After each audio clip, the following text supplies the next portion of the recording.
সুপ্রভাত। কেমন আছেন আপনারা সবাই? আমি অনন্যা, অনন্যার ব্লগসের আরও একটি ঝাঁ চকচকে নতুন ব্লগে আপনাদের সকলকে জানাই অনেক অনেক অনেক স্বাগত। আজ দিনটি মঙ্গলবার, সকাল এখন 11:30 মতো বাজে।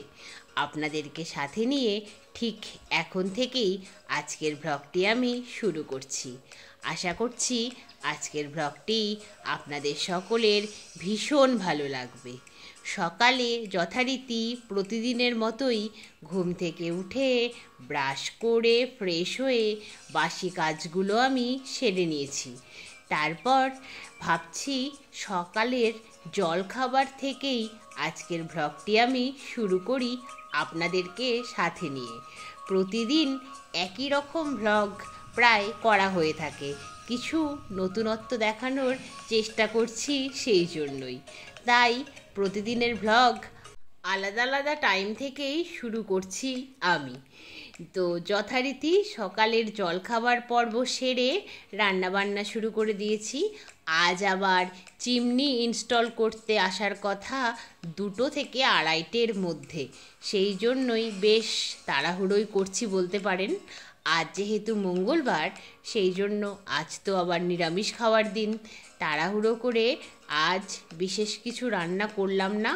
আজ রান্না করেছি কালো জিরে ফোড়ন দিয়ে মটরের ডাল, ওলের ঝাল আর বেগুন ভাজা, আর এদিকে মোটা মোটা করে নরম নরম আলু ভাজা।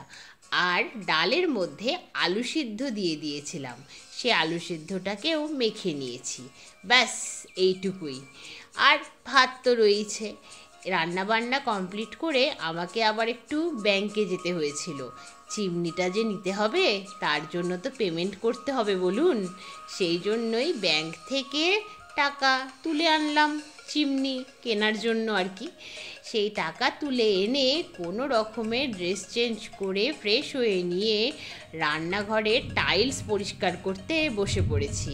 গতকাল পেন্টার কিছুটা ক্লিন করে দিয়ে গেলেও পরে লাইট জ্বালিয়ে দেখেছি বেশ কিছু জায়গায় তেলচিটের ছোপ থেকে গিয়েছে।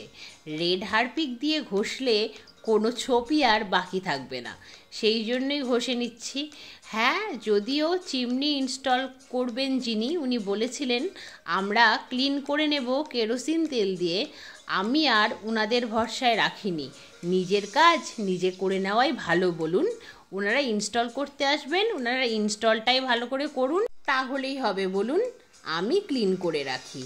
যথারীতি ক্লিনিং পর্ব তো প্রায় শেষের দিকে, কারণ বিশেষ নোংরা ছিল না। গতকাল পেইন্টার ভালো করেই ক্লিন করে দিয়ে গিয়েছিলেন, আমি আরেকটু করে নিলাম। আর কোথাও কোনো তেলচিটের দাগ নেই, টর্চ লাইট নিয়ে খুঁজলেও খুঁজে পাবেন না। তারপর আমি চলে গিয়েছিলাম স্নান করতে। স্নান করে এসেই দেখছি চলে এসেছে চিমনি ইনস্টল করতে। ওনারা চিমনি ইনস্টল করতে করতে আমি পুজোটাও সেরে নিলাম। পুজো সেরে এসে যথারীতি চিমনির ফাংশনগুলো শিখে নিলাম।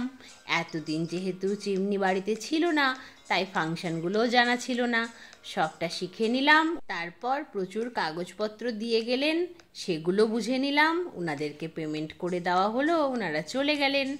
তারপরে যথারীতি লাঞ্চ সেরে নিলাম। তারপরে দেখছি আকাশটা যথেষ্ট মেঘলা, তাই আর রিস্ক না নিয়ে ছাদে চলে এসে জামা কাপড়গুলো তুলে ভাঁজ করে নিলাম।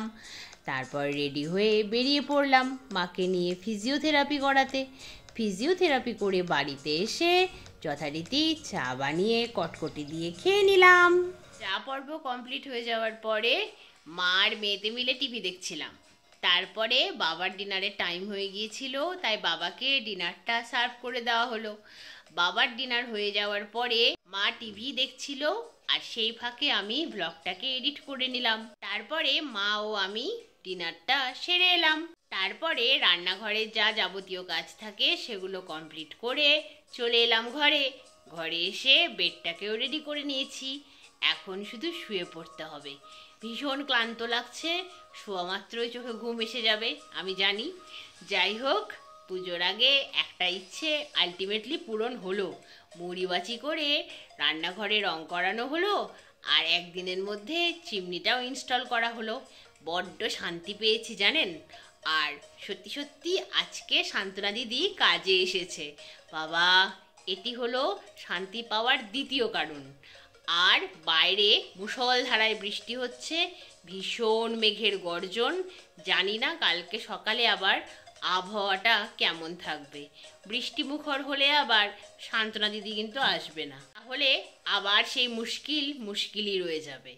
কিন্তু মানুষ তো বর্তমান নিয়ে বাঁচে, ভবিষ্যৎ নিয়ে নয়। কাল কিসনে দেখা হ্যায়। আজকে সব দিক থেকে দিনটি খুব ভালো ছিল। হ্যাঁ, অনেকটা খাটুনি হয়েছে, সেটা বড় কথা নয়। অনেক বড় একটা ইচ্ছে পূরণ হয়েছে। রান্না করতে গিয়ে যে দম বন্ধ করা ব্যাপারটা ছিল, যেহেতু আমার অ্যাজমা রয়েছে, সেটি কালকে থেকে আর ফেস করতে হবে না। এটি সবচেয়ে বড় পাওনা বলুন।